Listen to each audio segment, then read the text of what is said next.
RSS ने मोदी को माना हार का जिम्मेदार, देना पड़ा इस्तीफा। मोदी का जाना तय, बीजेपी नेताओं ने भी दे दिए संकेत।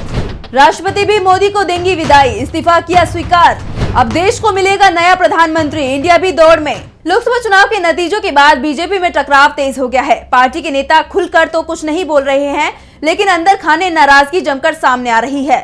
बीजेपी के नेता हार के लिए पीएम मोदी को जिम्मेदार मान रहे हैं, क्योंकि चुनाव की पूरी रणनीति ही उन्होंने तैयार की। पूरा चुनाव अपने इर्द गिर्द रखा।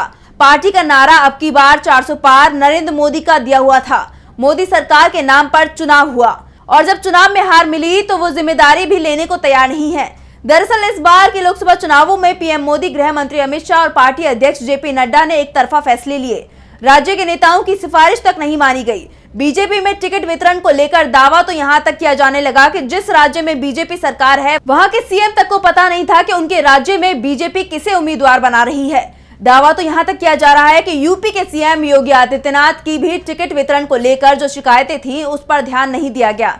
ऐसे में जब पूरा चुनाव ही पीएम मोदी ने अपने नाम पर लड़ा तो फिर हार की जिम्मेदारी नहीं लेने पर आरएसएस भी नाराज दिखाई दे रहा है। आरएसएस ने भी हार के लिए पीएम मोदी और उनकी रणनीति को ही जिम्मेदार माना है।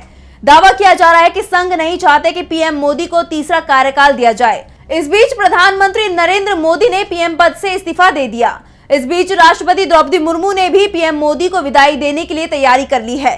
पीएम के लिए विदाई डिनर का आयोजन किया गया है।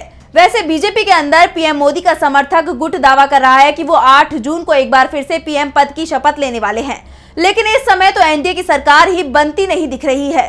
बीजेपी को सिर्फ 240 सीटों पर जीत मिली है और उसके गठबंधन में जो दल शामिल हैं उसमें 3 प्रमुख दल चुनावों से ठीक पहले एनडीए में आए थे।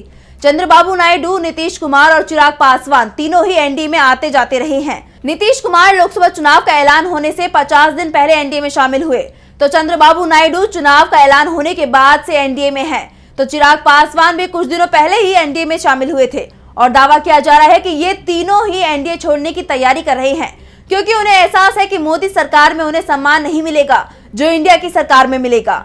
मोदी सरकार ने चिराग को तो घर तक से निकाल के बाहर कर दिया था, तो चंद्रबाबू नायडू और नीतीश कुमार भी अपना अपमान भूले नहीं है।